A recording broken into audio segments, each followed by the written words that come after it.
Derivatives trading involves substantial risk of loss and is not suitable for all investors. Past performance is not necessarily indicative of future results. So stressful when the world's on fire. Good God. I can't look at this, guys. Like, my strategy is you buy it and you hope that you got a good spot. Yeah, but we all think you're crazy. You don't fight this. No way. The markets are freaking out and you don't think that anything is wrong? Come back tomorrow and I'll lose it all. Should be fun. Good morning, everybody. Hold on, I'm getting the music ready here. I had a little bit more time. There we go. Oh, you know what else I need to do is... No, why are you playing that? Wrong. There we go. Okay, so it's Friday. I don't know. I don't think we have a whole. Well, we got University of Michigan. But I think that it could be a relatively quiet day. Coming over here, you can see our expectation for volatility has dropped. Man, I mean, it's been pretty tight the first few minutes. First 15 minutes or so, pretty tight. So, could be quiet. Give us some time to look at a couple of their things that we've been putting off, huh? Coming over to the volume profiles, just checking all of the different assets out there. 10-year treasury. They did sell a little bit yesterday. You know, after I feel like I made a pretty good call yesterday, didn't I? Because I said, nah, I think that you sell it, but you know, I don't like have any direct knowledge of a flow. I'm just kind of guessing that the Sell America thing's going to continue through. Maybe they're done with it. I don't know, but it wasn't too bad of a sell, and then they kind of came back. So we're basically where we were. S&P 500, they're doing okay. There was different things like Intel got hammered yesterday, and the overnight we're down a little bit. Oil kind of like reversed yesterday, and now they're reversing again this morning.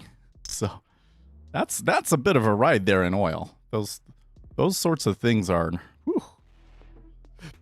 Man, if you catch every one of those in oil, you'd be rich real fast. But man, gold and silver just keep going. Oh, it's so insane. Okay, copper jumping a little bit this morning. And Japanese yen, so they had the rate decision yesterday. I don't really have a whole lot of information about what happened at it, but it looks like we did have a jump, and then they gave most of it up. So, interesting that the treasuries weren't more affected. And Bitcoin. Ooh. Still basically where they were. If the market is statistically efficient, what is the market lacking? Informational efficiency. It's statistically efficient, like you can look at all of the data and there's nothing in the past data that effectively predicts the future data. But if you look at it, think of efficiency from the perspective of, does the current price accurately reflect all available information? It doesn't. So this is kind of the strange conundrum, is that means that there's some opportunity there for you to come in and say, this is actually what it should be, and to trade on it going to that place. But if it's not there today, what makes us think that it's going to go there 5 minutes from now? Right? Doesn't. So you can't just say, what is the true value, and then buy or sell it based on true value. You have to be a little bit more sophisticated than that. You have to say, okay, there's information that is not priced in here, and that information is that there is likely to be buyers or sellers imminent in this thing, right? So you're basically trying to predict what other people are going to do before they do it. And that's the whole game. On a short-term trading basis, on an intraday basis, day trading, that's the whole game. It's predicting what other people are going to do before they do it. Okay, so the IV indicator works well in oil. That's interesting. You know, I would have thought, well, I don't know. We got to be careful about, like, well, if we looked at it this week that it's working, right? Because I would kind of think that some of the more volatile instruments would be more likely to push through the levels. But F2F futures. Oh. You get back to work or doing this full time now? Oh, I did get back to work in December. What was your name before? Because, like, YouTube changed everybody's names. Actually, I do remember a name like that. You've been running it on oil for a month? Let me think.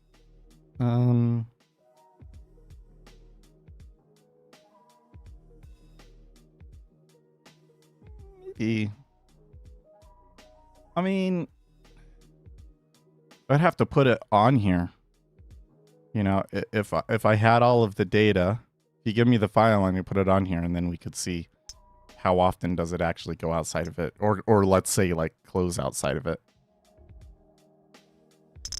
But I would have kind of thought that the more volatile instruments. Oh yeah, you can send me a screenshot. I would have thought the more volatile instruments would be more likely to breach the levels. But I even with a month, because I don't know, there has been some relatively good volatility in oil. But, you know, with a month, it may just be this regime. We could still be falling suspect to a regime, right? Oh yeah, he really does have it.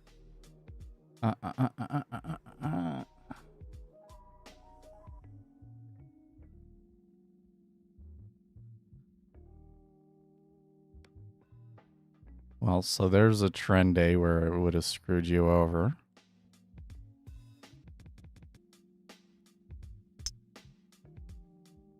Seems like it keeps to the 2. That's actually interesting. So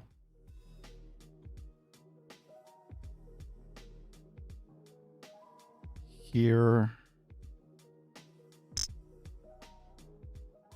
I don't know if we can count this one. Here, here, here, here, here, here.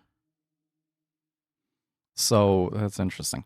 So when you look at it from the perspective of, do they get past 2 sigma? Almost never. Almost never. But do they get past 1 sigma? The majority of the time, it looks like they do.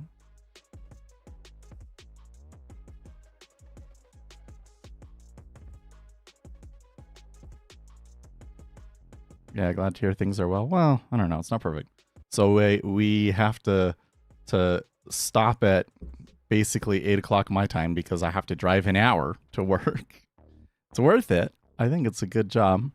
And I really think it's a place that I could work for a very, very long time.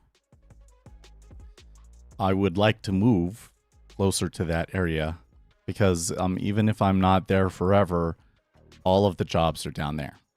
But nobody else in the family feels that way.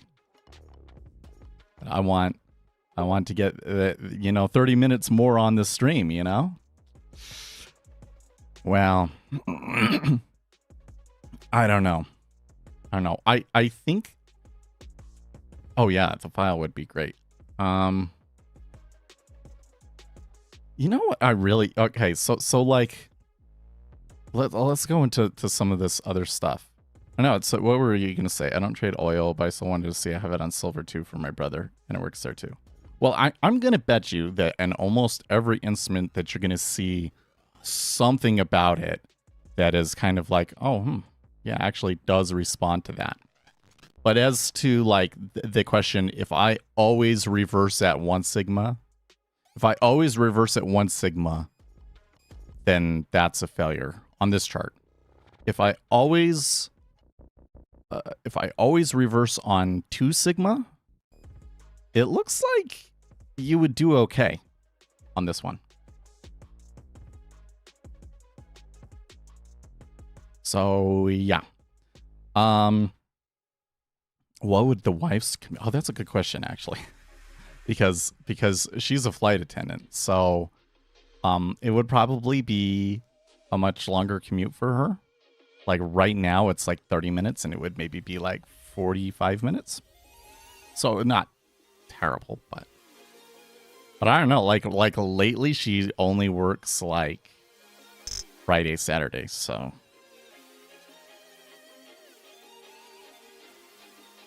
you have all of them going back to December 4th. So one of the things that I got going here is like, I really just want to collect that data, you know? And the funny thing is that I don't necessarily need it on the chart. We just need that percentage number for each day, right? So I guess on this one, I could probably make a Docker image that runs on our cluster and collects that for all of the major instruments every day. I think we can do that one, and that'll be okay to do it.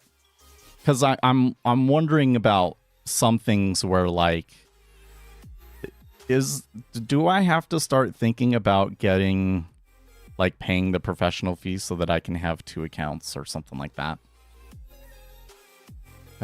But I'm definitely not going to do it anytime soon, but it's starting to cross my mind more and more often. Because it's kind of like, oh, it'd be nice if I just had another machine running somewhere else that was doing all of this stuff and never shut down. And I didn't have to worry about it.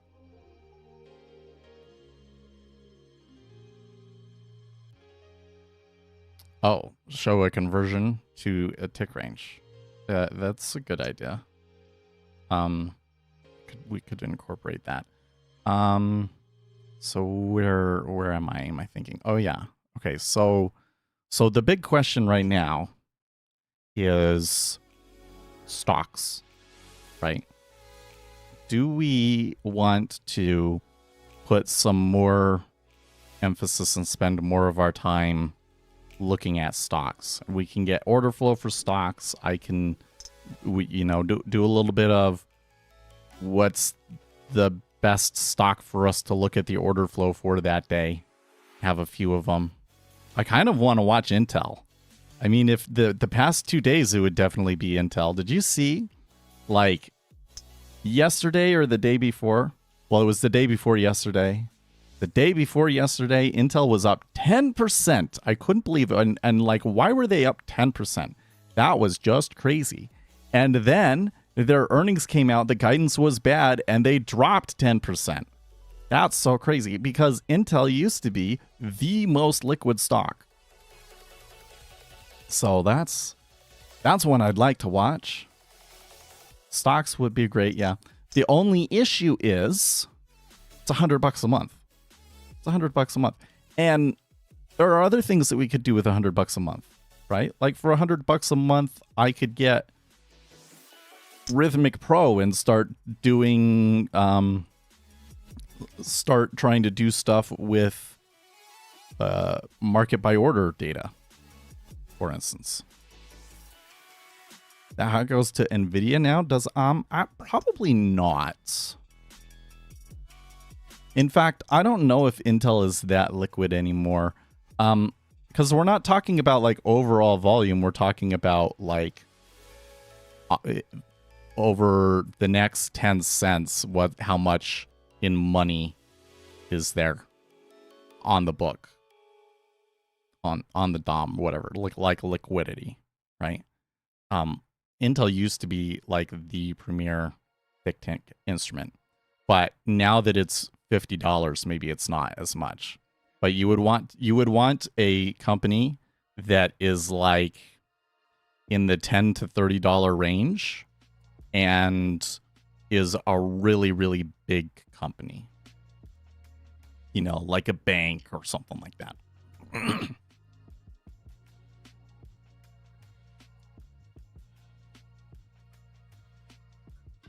I feel like I'm being a little bit ADHD, but so I'm trying to talk about two things. Okay, focus.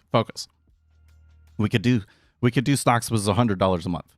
So it looks like to me, with the revenue that we get coming in, especially if we're able to work a little bit and get that up this year, because last year I guess we just didn't do as well with it. It's kind of funny. Like during the period where I wasn't working, it was pretty okay. But then during the period that I started working, it was terrible. So the stream going for like 30 minutes or an hour less seems to make a big difference as well. But that just means that we got to talk about these things more. So I probably should do it when I start out, but I really think that like every 30 minutes I should mention that in the video description, we do have a couple of affiliate links. These are all things that I use and I think are services that will actually be useful to traders. I do not involve myself with things that I don't think are going to be useful or helpful to you. Like I don't get involved with cryptocurrency things or funded trader programs or any of that kind of stuff. But I do have affiliate links for the platforms that I use, NinjaTrader and Jigsaw. I also have my own NinjaTrader package, which includes this volatility thing that Uzi and I are talking about. That's $200 for a lifetime license. And then I have an affiliate link for Financial Juice, which is our new Squawk, probably the best service. If you're going to pay for a service as a retail trader to help you in your retail trading, the new Squawk is probably the most important one. So got Financial Juice. And then we have a $3 Discord. All right. So if you're new to the channel or you haven't checked out those links, check out the links. So I think that we can pay for the $100. It's just like, well, there's other things that we could do. And maybe we just want to save the $100 up because that's like $1,200 that we could spend on getting a larger account, for instance. But it's up to you. So, well, let's make a poll. Let's start a poll. Should we pay for stocks market depth data?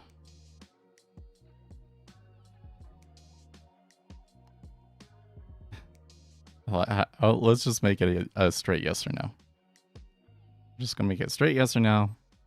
Starting the poll. There you go. So if you think no, I think that money would be better spent on something else, then say no. But if you think that the best thing that we could do with that money right now is buying order flow for stocks, and that's going to be the thing that's going to help our community and particularly help our community grow the most, then say yes. I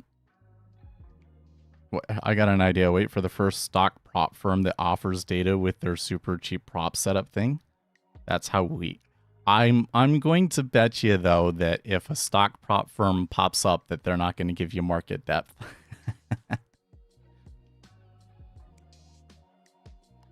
I mean, so like, here's the crazy thing about prop firms. Is that, well, let's not call them prop firms. They're funded trader programs.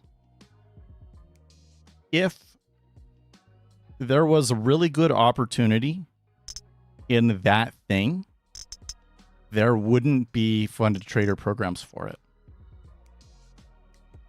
Think about it.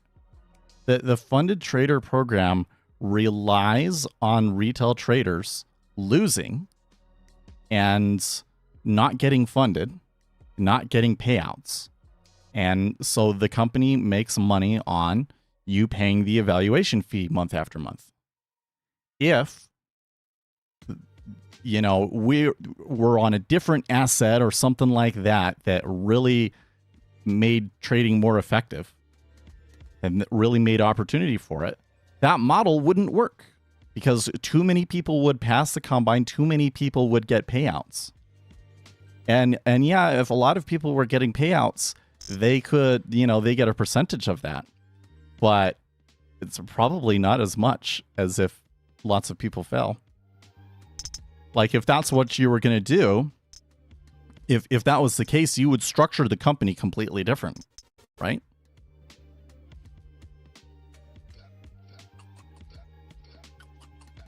I think, hell yeah, at least for a few months, like I said, I think stocks will get some clicks. I think so too. I don't know about stocks. There are so many tickers, but I like to see what you do with more options. Yeah, and I think that the biggest struggle that we're going to have, and this is going to be on my part, is me staying focused enough to do the research and find the best tickers before the open.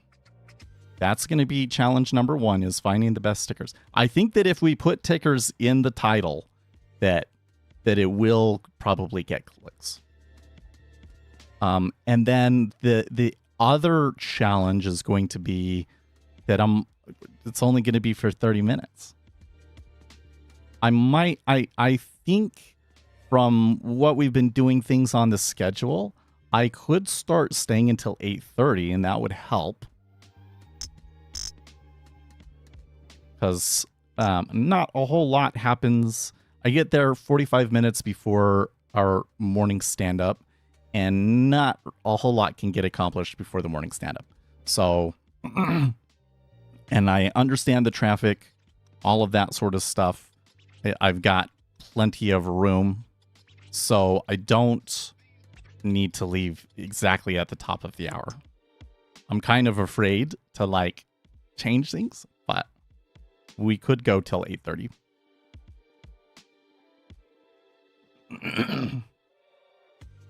Let's trade penny stocks and lose it all. Okay, so here's another thing, is that if we start looking at order flow for stocks, I'm going to want to trade stocks. Well, I definitely have a large enough account to do it with the pattern day trader rule. The old rule, which was 25K, right? I'm not quite to that. It's actually really bonkers for me to think about. Basically, my portfolio has more than doubled. And I don't know if we consider that portfolio starting in 2020, then doubling over 5 years. I think that's better than average, but market can actually move pretty far in 5 years. But I was just looking at it. It was just like this one period, I think last year, actually, where it really grew. Because I remember thinking I can't seem to get over 6K. I remember talking about it on the stream several times. And then next time I looked at it, it was 12K. Okay, but it's in assets. And the reason that it's done so well is that I picked some really, really good assets. I made some really good calls about what industries and companies would do well. And then I just don't touch it, right? There's about maybe 2K in cash that I could use. But I don't really want to day trade that money. I still want to put that into some individual stocks, and I was just kind of waiting to when I felt like it was had more flexibility there. Now I feel like it do. We kind of need to pick a stock and put that money into that stock. And I don't want to take anything out of the stocks that I have, unless there's a really good reason that I don't think that they're going to move anymore.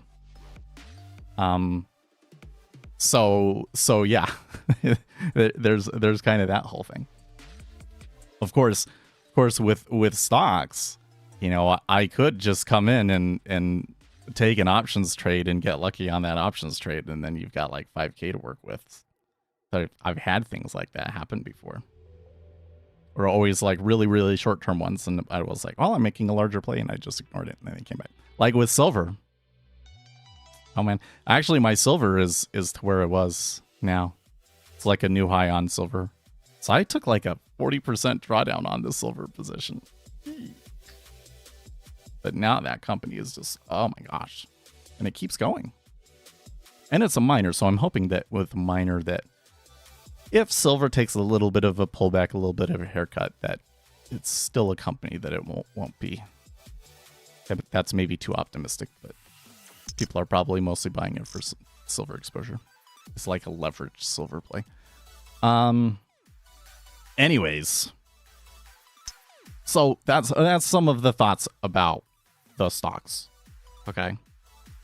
Now, oh yes, over here, this. Oh, what's this? Yeah, weird. Oh,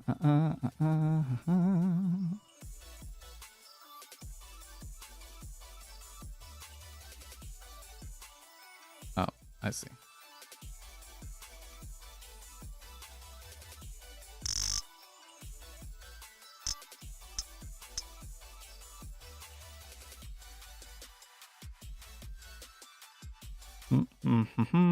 Give me a second here.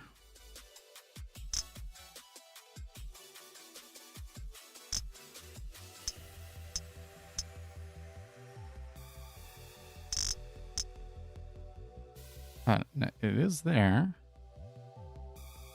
Oh, but maybe I need the...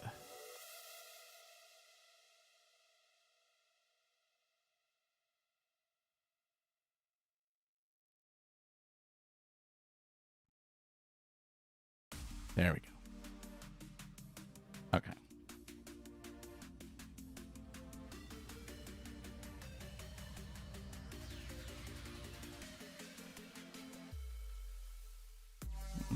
Close that. Make it big.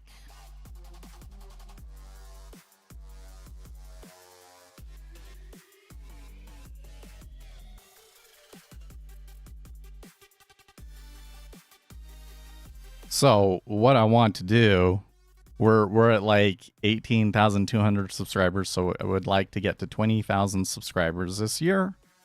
And we want to get the channel to $300 in average monthly revenue. I don't think I'm supposed to tell you that because like YouTube doesn't necessarily like it when you show what revenue.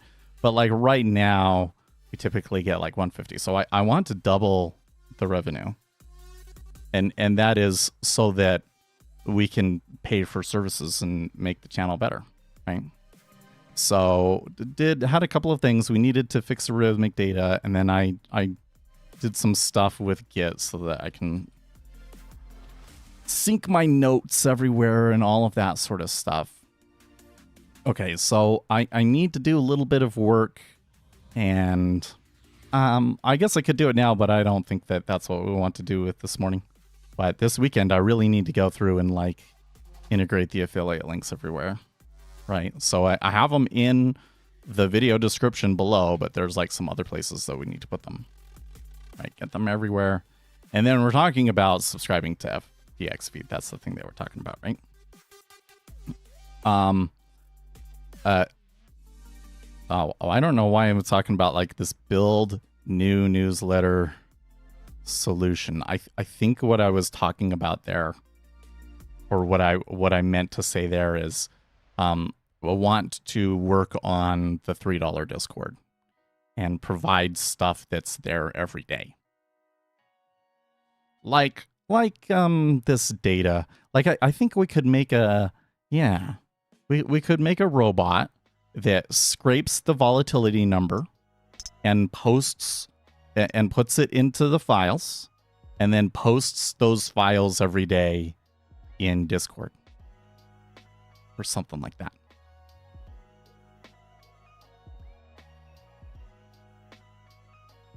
YouTube algo bots detect when you say like and subscribe, and you got to say it more. Really?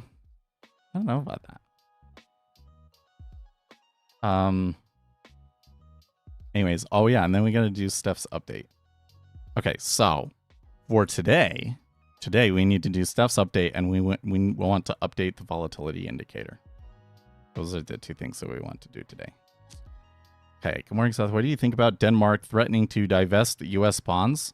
So, you know what? I don't actually remember Denmark themselves saying that they would sell U.S. bonds. Everything that I have seen has been people on Reddit trying to nudge EU countries and telling them to divest from U.S. bonds. For some reason, people on Reddit have this hard-on for people selling American bonds. I tell you what, if there was financial warfare like that, y'all will not be happy. Okay, there will not be a soul in America that will be happy. It will be very rough. It would be very, very rough if that happened. You don't want that to happen. But the good news is, well, first of all, is that they've got a framework for a deal. And it would just be a really, really stupid idea to sell the bonds. Because not only would it hurt the US, but it would hurt the EU as well. It would hurt the whole global economy. It would be like instant recession, perhaps, depending on, I guess, the extent of it.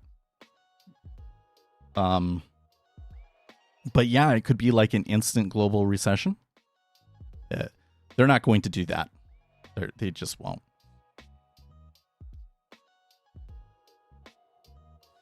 I think it's interesting, this whole thing, like, if I can segue for a second, I think the more interesting question before us is, what is the best way to approach foreign relations?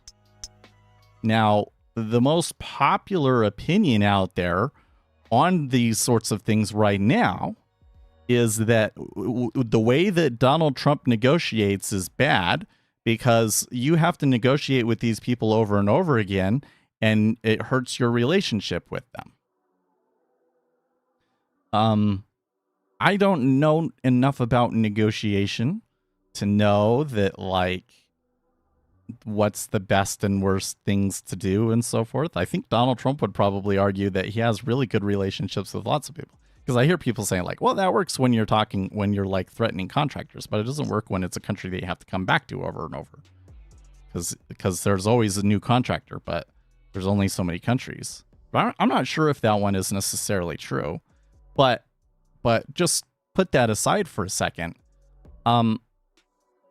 Isn't that kind of suggesting that based on how good you are with your relationships with people, that you're getting a better or a worse deal than you probably should?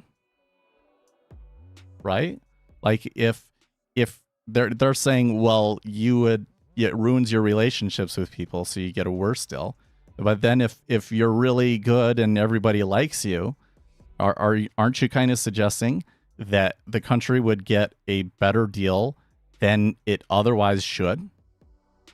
Like, if all of the decisions were just made purely on the negotiating power that people had, you're saying that you would get a better deal than that.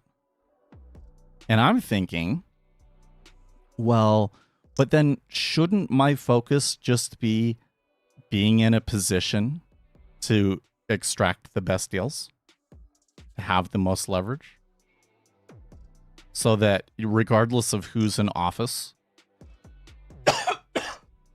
you see what I'm saying? Come from a position of strength so that regardless of the skills of the person in office, we still get a good deal. I kind of feel like that in the past, a lot of presidents just kind of, gave other countries what they wanted, regardless of whether it was good for America or not. My suspicion is always that he's doing the Nixon madman thing and just trying to get them to realize their vulnerability and increase their defense/self-reliance. Yeah, I think that there is something to that. Yeah. I mean, I think the thing that's interesting about it, it comes back to this speech that Carney the Prime Minister of Canada gave at Davos. And he was basically saying, like, that the new world is gone and it's not coming back. And in his opinion, that's a good thing, because we don't, all of us smaller countries, we might have a greater say in this, and we won't have to live under the hegemons, which basically was, without saying it explicitly, was basically, well, I don't like that we've always played second fiddle to America, and now maybe in this system we might have more power. And how is Carney going to do that? Not that he says this in the speech, but like, what is he doing? He's cozying up to China. Which, it's really bonkers to me that one country's, because this was a thing in Greenland too, they wanted to have like a port and things like that, and America had to step in and say, no, like, don't kill that deal, right? Like, countries want to make deals with China, and they don't see the long-term risk with doing that. That's really wild to me that they don't see the risk in that. But Carney is right that the world is changing, that it is a more multipolar world. I mean, it's been for a long time. There's the US and there's everybody else. And it's still going to be there's the US and there's everybody else. But there's the everybody else's have, some of them have gotten stronger. And the decisions that everybody, including the US, have to make are kind of more significant now, because it's turning into this, like, access to resources is the most important thing all of a sudden. Like, there's these rare earth resources, they take a lot of effort and energy to get, and they're only in certain places, and that gives power to certain people who are not necessarily the most savory people to work with. And so having that position of strength, that ability to negotiate, is more important than ever for countries. It is. So he's right about that. It's just, the answer isn't cozy up to China. China will hollow you out from the inside. Make no doubt about it, folks. China is a communist regime. What they want to do is they want to become the premier economy in the world, the most prosperous, largest economy in the world. And then once they do that, they're going to flip around and go full communist and try and force the whole world to become communist with them. That's their goal. They say it like in all the party documents and all that. That's what she wants. So don't ignore the risk there in that, in cozying up to China. So I kind of like that when there's been, geopolitical risks and threats and stuff, that Donald Trump just takes care of it. The Venezuela thing was kind of flaring up. He just takes care of it. There was the Panama Canal. He just takes care of it. And there's different ways that he does that. But, because when it was with Obama, I always felt like that they were just letting everything fester. It drove me crazy. I've never been the dove. Right? I'm worried that you're going to get somebody else in there that again, they want to be liked and all this sort of stuff. And they do things to get European countries to like them, rather than doing the thing that is best for America long term. And so that's kind of the bigger thing going on here, right? Is how do you balance out doing what is best for America and still keeping those strong geopolitical ties? Well, I know what the question is, but it's a subject that I don't know enough about to really offer any answers. We're going to find out, though, I think. I think we're going to find out, aren't we? I love how some countries forget what comes out of China. Yeah, it is. Well, and one of the things that I think is that I think the Chinese think that the way they defeat capitalism is by playing into capitalism's worst impulses. So we want to undermine other countries. How do we do that? We appeal to their greed. Hey, this would be a great deal. You're going to make tons of money from it. Yeah, that gives us a foothold in our country, and we'll run spies out of it and all of these. But it doesn't matter. You'll be rich. That's what they're doing. It's totally what they're doing. The Chinese don't like me because I say this kind of shit. Okay? I think I'm on a list somewhere in China.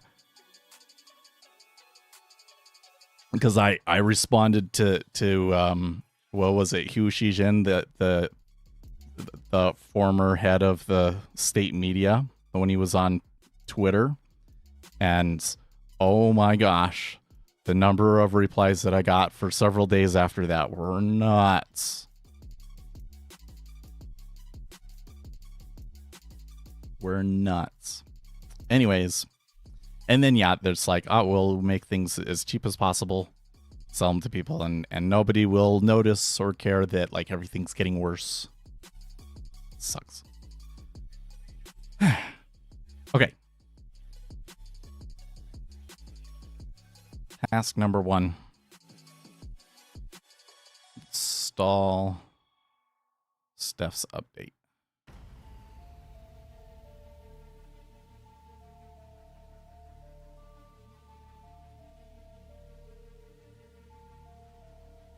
We need to close down the Ninja Trader on our VPS. No. Open up Chrome.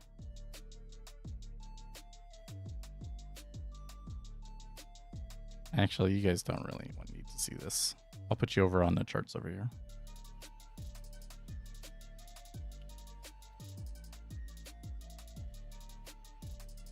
Right here.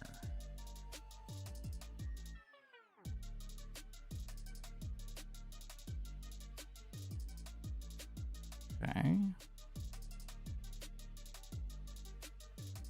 Oh, you know what? Actually, I don't think that I was supposed to shut down Ninja Trader.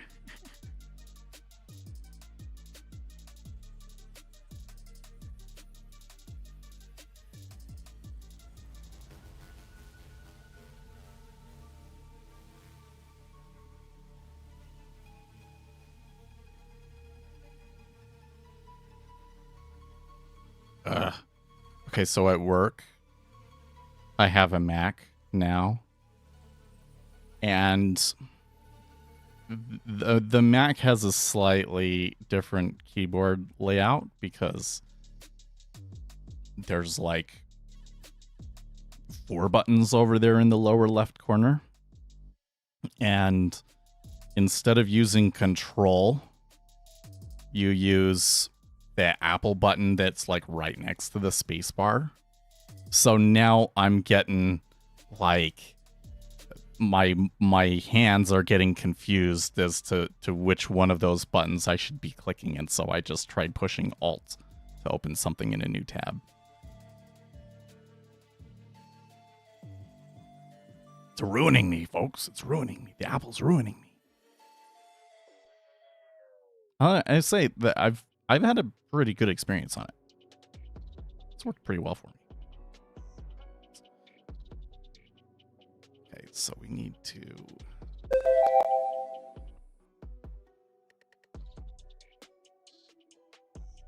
Here's this thing.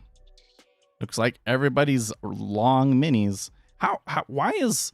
Okay, now that's interesting. They are 26% short crude oil futures, even though crude is like up big today. You can't get that pulse thing to work? Oh, I don't know how I got it to work, to be honest with you. Because remember yesterday, oh, maybe you weren't here. It was going in here. It had a different account. It had the, I don't know, it had a different account in there, and then I'd click it and nothing would work. And then I restarted, and when I restarted, it had this demo account in there, and now it works. I don't know what changed.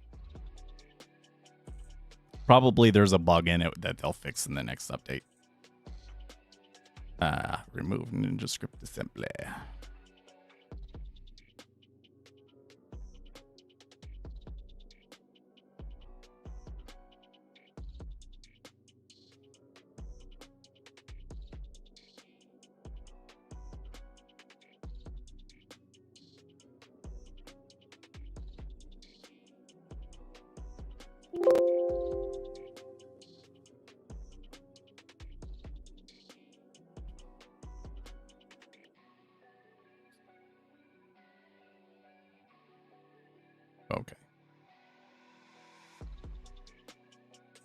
Should I restart it now? It says I need to restart it, so I'll do that.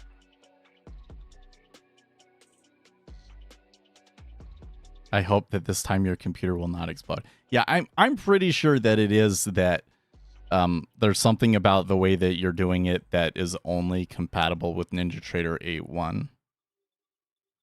Like, because NinjaTrader 8.1 is running on newer version of .NET and everything, when I try and put it into the older one, the assemblies don't quite match, and that's why it blows up.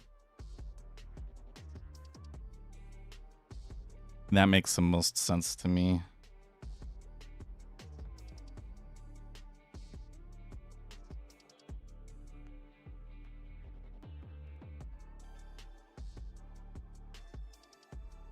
Yeah, maybe it is because of obfuscation. Yeah, I think so.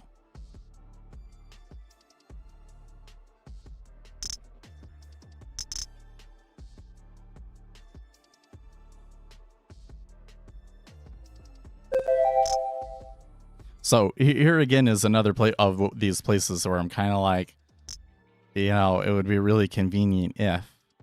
So it would be really they gave me this VPS to test for a few months. I don't know if it's going to be around forever. And the data on NinjaTrader, I think, only goes till February. I remember when they gave it to me, I was like, well, that's way more time than I need. And then we ended up doing it this. And so actually, I totally did need it. But I think that it would be really beneficial for me to do everything on the VPS. And then that way, if I'm at work and I want to come in and look at things, I can just connect to the VPS from work. Like that would be really convenient. And I'm running co-located algorithms at the same time. Like there's like tons of benefits to it, right? The problems are, one, it's like $50 a month for the VPS, unless they decide to gift it to me. And two, I would have to move back to NinjaTrader brokerage and use continuum data, which I don't want to do. But I'm starting to think that I'm going to have to do that, because they just keep upping the Ninja. You know, they're not going to change that scheme. They're not going to change that scheme. Oh, why not remote here? I suppose I could do that too, but that scares me a little bit.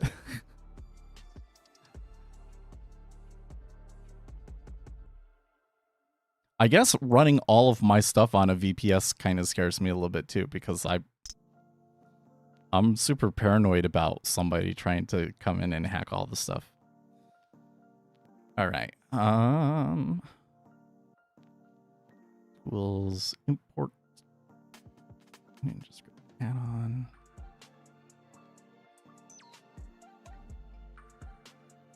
For now, I just use Quayfin and TradingView to check up on things midday.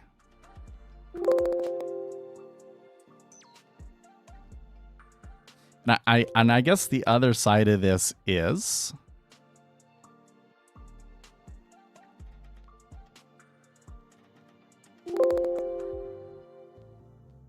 okay, so now I'm gonna need the key again. Hey, and stuff it. Does the key change, or is it the same as what it was before?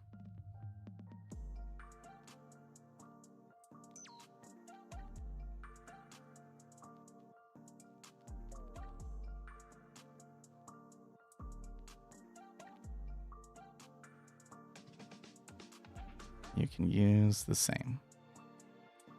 And where did I put it?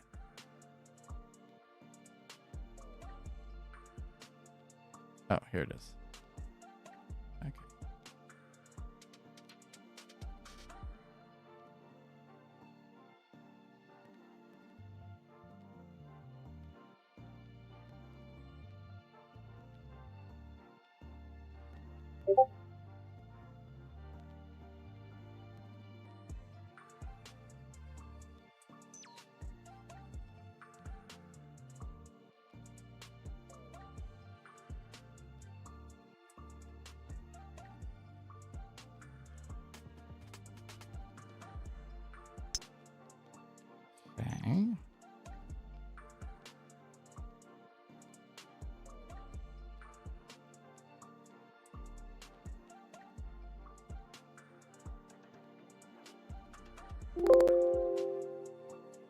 Control V, not Alt. Control V. Oh, wrong one. Wrong one.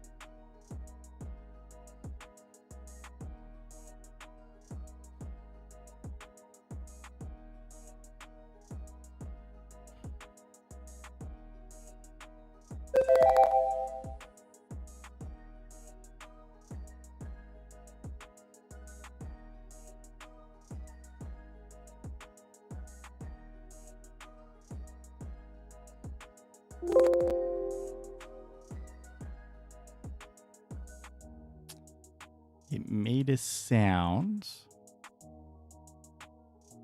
when I did that. When I put in the license, it made a sound and it says checking. License. Oh, the window popped up behind everything. That was funny. Okay. Here we are. So I have this workspace. I'm going to delete it. And we'll add a new DOM. Start with ZN. Put it on this demo account. See, there is like another account, and there's nothing in that one. And I think we have to specifically specify it, right? CBOT interest rates. Take multiplier. Okay.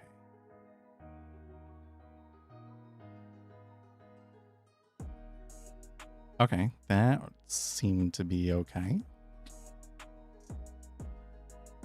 So now let's try it with ES and with the tick multiplier.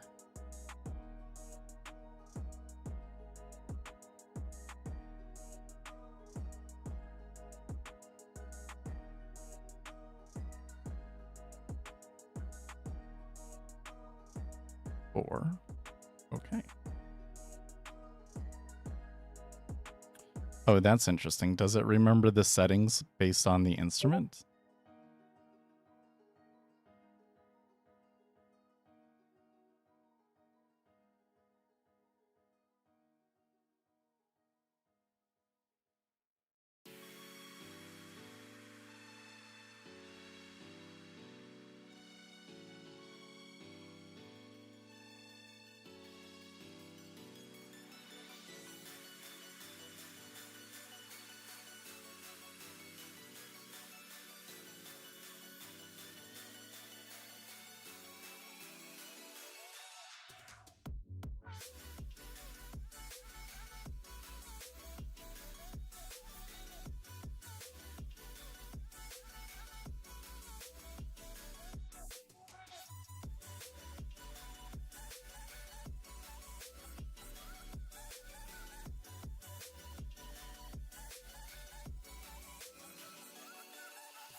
Get everything all nice and neat and consolidated down.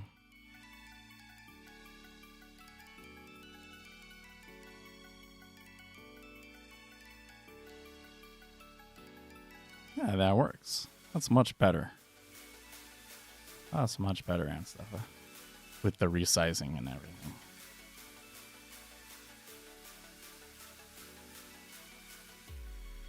And then the volume profile, we want everything to be right, justified, right? Yeah. That looks good. So I don't know how you tell it that the tick multiplier and everything is working correctly, but if you go down, you can activate the auto center function. You can also click and do it pixel perfect.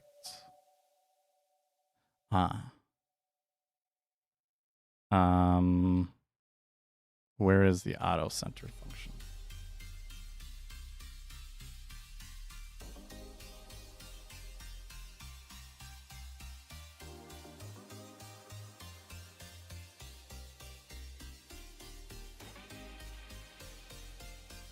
Let's take multiplier, seems correct now.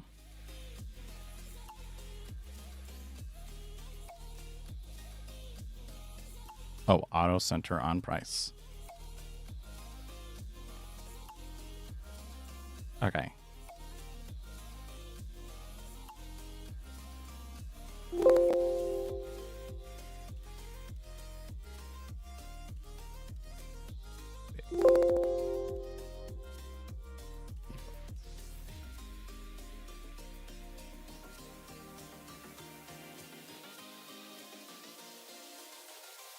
Do all markets move by market makers? Do retail traders have no contribution to this? Good question. Means good question because it's something that I like to talk about, I guess. Okay. Means that you're actually thinking about how is this thing actually working, right? So let's just talk for a second about how does it actually work. You can put in a limit order, and if you put in a limit order at 111.16, you will enter at the end of this queue. There's 7,157, and you will be 7,158. Your little one lot, and you'd be a limit order there, right?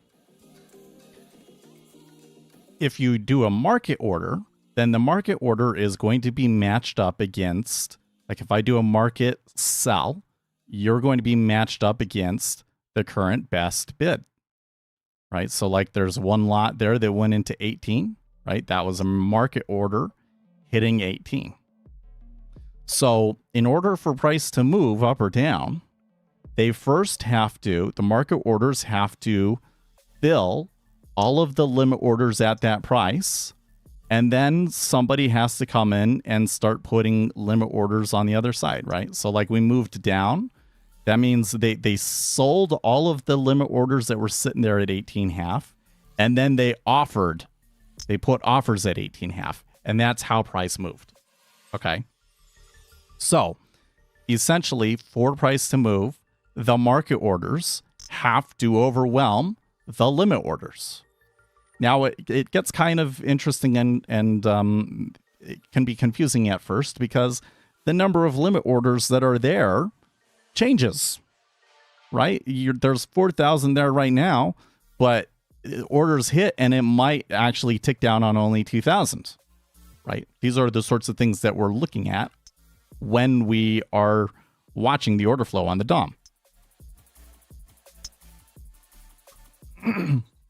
Similarly, they might take all of those orders, but then not actually offer up at that same price, right? So now if you're a really, really big player, you really need to buy or sell a lot. You cannot buy or sell everything that you want to all at once. You have to split it up over time. Okay. But you can't do it all with limit orders. The information that I have suggests that they can do at most 50% with limit orders.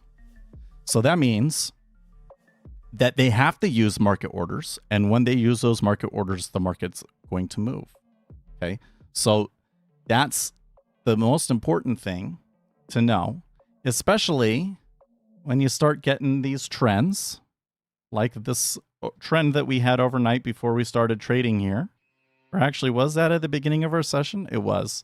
I don't know if there was some news or whatever. I do vaguely remember now when that happened. Okay. Prices continually moving down. Cumulative deltas continually moving down with it. So what that means is market orders are hitting those bids and moving price. Right? Now, it can go the other way. It can be there's not really any big player in the market and it's just short-term trading and small stuff. Oh, we got the news coming out here in a second, by the way. the PMIs. And nothing's really going on, and the market maker is just adjusting their bids and offers. Because I can come in and say like, oh, well, you know, there's like 500 lots or so trading all the time, and I can like pull my orders so that those guys, when they buy, it does tick it up, even though there's not many of them. So the market makers can kind of influence where price goes to some extent by simply pulling their orders. And the place where you're going to see that most actively is when a correlated instrument is moving. You will see the market makers adjust their bids and offers based on that correlated instrument, and price will move on very little volume, is an example, right? So, basically, the point is this. You asked, do all markets moved by market makers? Do retail traders have zero contribution to this? When the markets really move, it's because of those large meta orders. Somebody needs to buy or sell a ton, and it moves it, okay? The market maker, his job is just to make money on the spread, helping these guys transact, okay? So the market maker doesn't necessarily want to, like, quote unquote, manipulate things, okay? But there are some situations, particularly when there's not a whole lot going on, where, you know, a bunch of retail traders or whatever it is all get in on one side. And then that means that the market maker has the incentive to pull their offers or whatever it is and kind of let it come up the other way so that all those guys get stopped out. Okay. So I sent you a template if you want to see. I think what we had there was good. I'm just going to let it run in the other screen. We'll check it before we go here in like 10 minutes. Anyways, so the answer is that the market makers aren't really the ones that move the market. It's those large meta orders are the ones that move the market. And when the market maker is the primary reason for what's going on, it's probably not best for you to trade, because what they're going to do is they're just going to wait for everybody to get into positions and then pull their liquidity and let it go the other way. You can't win that game. You can't win that game. You have to be like contrarian, and then if everybody's being contrarian, then it's just best to not do anything during those times. The market maker will screw you over. Now, do retail traders have zero contribution? I would say that's not true, but it does kind of depend on the asset. Okay, when you think about futures markets, especially since all of the retail traders went to doing these funded trader programs where their orders aren't actually hitting the market, I think the reality is that there is actually very, very little retail trading participation in the futures markets. Okay. But if we go over to something like stocks, can retail traders have impacts on stocks? Yes, they absolutely do. Every order has an impact. Every order has some impact. And yes, your order impact is pretty small compared to the impact of this guy that's trading literally thousands of contracts. But when you get a whole group of retail traders all going in the same direction, it actually can impact markets. And the most clear way to see that is to look at these stocks where there's been retail mania, like GameStop most popularly. That was entirely caused by retail traders coming in and all taking a position. Yeah. So you do have to think about maybe not the impact that you individually have, but the impact that you and everybody else trying to trade that same strategy has. Sell. Which is why, again, when you try trading when the market maker is in charge, that you will almost always lose.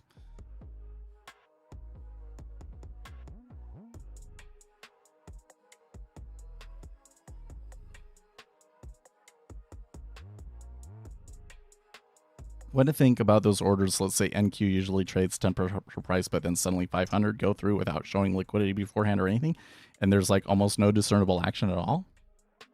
Okay, so I totally know what you're talking about. So one thing is that the data providers that we have do consolidate things. So there could be a situation where 500 got put on and maybe it just got filtered out. I would think that our data providers don't filter that out, but it seems to me that actually that can happen. But I think probably more likely is that another thing that can happen is it can be a block trade, right? So you know, you're a big guy, you need to go and buy a whole lot, and you've got a friend that says, "Oh, I'll sell you 500 contracts at this price." You're talking on the phone or whatever. You do that transaction, and then the exchange rules is that you have to report that block transaction to the exchange. So after it's happened, it gets reported to the exchange when price gets there. And I don't exactly understand all the rules about how it happens, but like if you get news squawk, Financial Juice is probably the option for retail traders because news squawk is much more expensive. Although they made it a lot cheaper. We'll say they did make it a lot cheaper. But if you listen to their squawk, they will frequently say, especially in the treasuries, "Oh, there's a block order at this place." And then when that happens, you'll see like we'll move to that price, and then you'll see a huge iceberg print like instantly. So that might also be what you're seeing is it was a block trade. And if you go on the CME website, they have these tools for you to see the block trades, and you might even be able to go in and find it in that tool. Cool. All right. Man, 90 minutes is not enough time. I need to find the editor.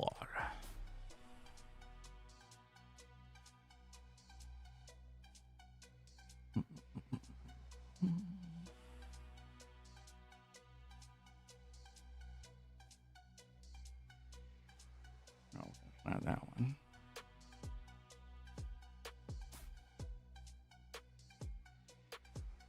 There we go. Daily volatility levels.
So I think I kind of need to do it two ways. I'm gonna have to make some properties here for you, Uzi, because there's gonna be one situation which is like you want to do the micros. And so for that one, you still want it to put the month and year code on it so that you don't have to roll it over.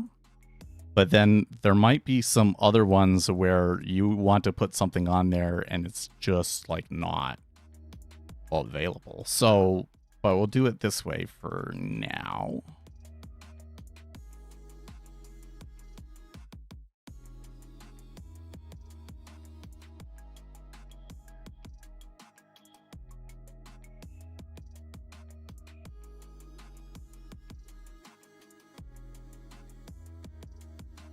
I got enough time. I got enough time. I'm going to do it.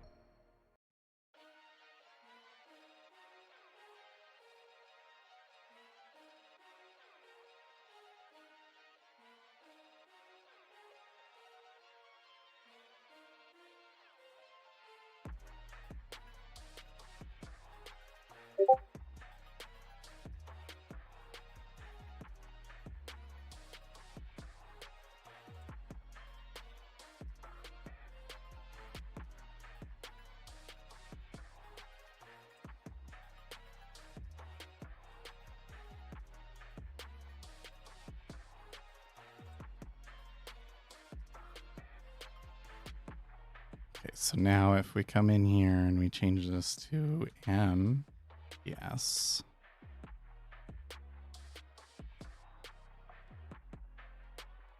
And then I come in and I get 5.02 because it's not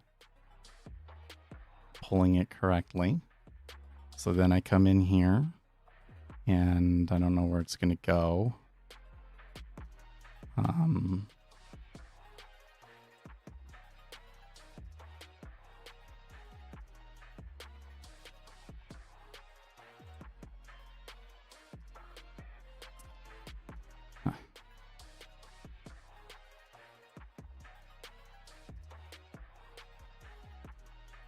I did build it, right? ES sideways. It's been, it's been really messy over there in the ES. Like these places where you just get candles that fold back on each other is like way more common.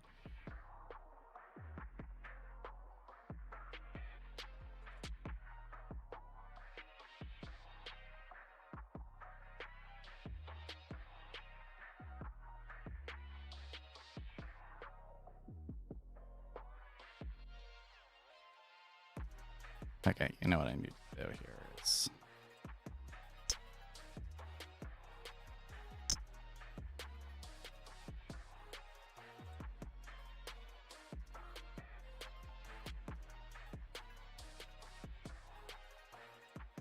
need to make sure that it's in the right category of stuff.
There we go.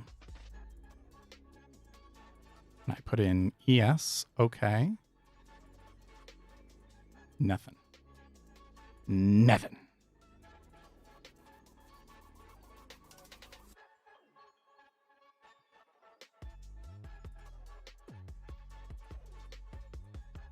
Okay, I might need to, now that I've done that,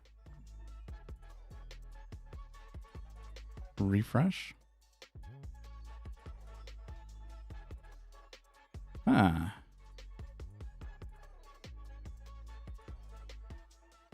Interesting.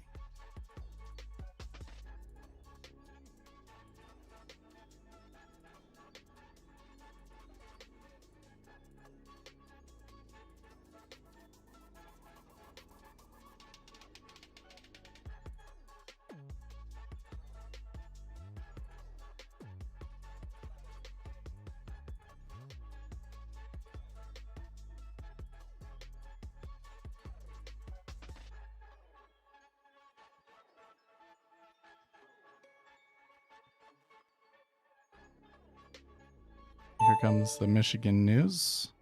I do see maybe a little bit of liquidity pulling, but not too much.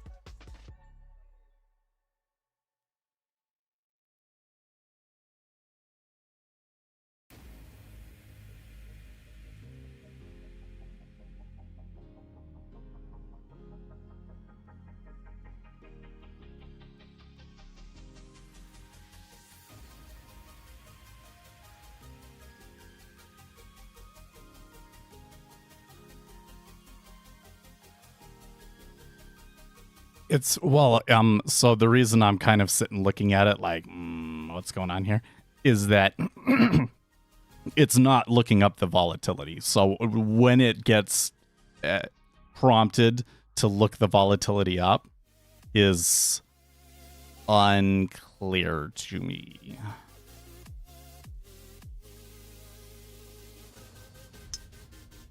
It might be looking it up and like saving it to the file. Not that there's another level that I forgot about, because it should be printing out to me that it's looking it up and it can't find it. It seems like it doesn't always do it when you refresh. And that could be, well, we'll just double check here really quick. That kind of suggests to me that let's see, they're down to the bottom, right? I hate that.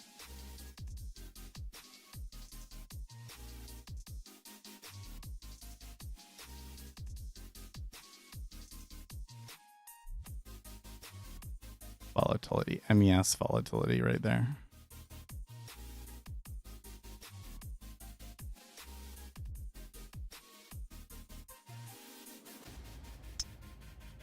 Yeah. So oh, that's interesting. When it doesn't find the volatility, it still writes it to the thing. So then it's pulling it from the CSV file. So if I delete that and save and refresh here, now it gives me an error. What if I just straight up delete that file?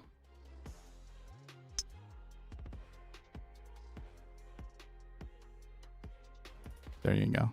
Now it looks it up. Okay, so I fixed that, but I need to add I need to look at some of the other logic.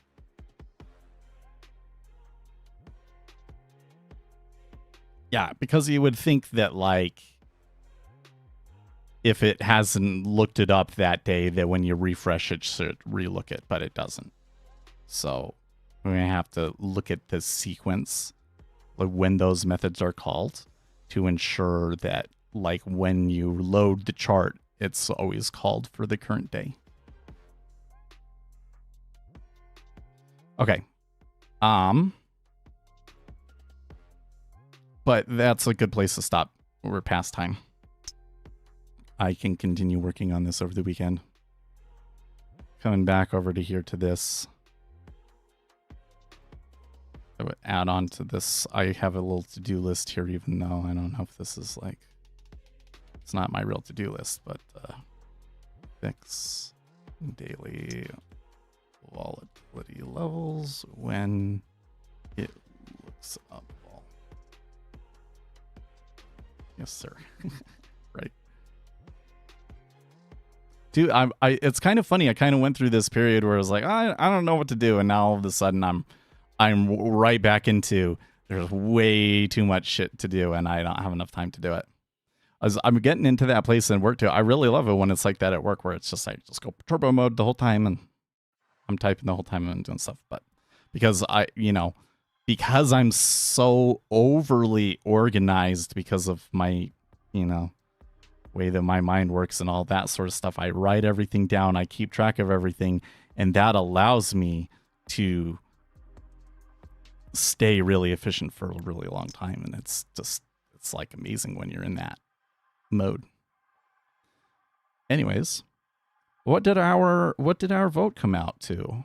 56% yes and 44% no. I think that means that we need to talk about it some more. Do some more analysis and really find. So I'll tell you what we'll do next week with this. Next week is we'll need to find some stocks to look at each day. Make sure that we do that. Okay. And then if we're doing that and we're like, we'll just pull the stock itself up, put it in the title, things like that, see how that goes. And then if we do actually get people watching, coming in and looking and wanting to talk about that individual stock and whatnot, then maybe we'll get the order flow. How about that? So we'll do a little bit of a trial period. Okay, guys. I will see you Monday.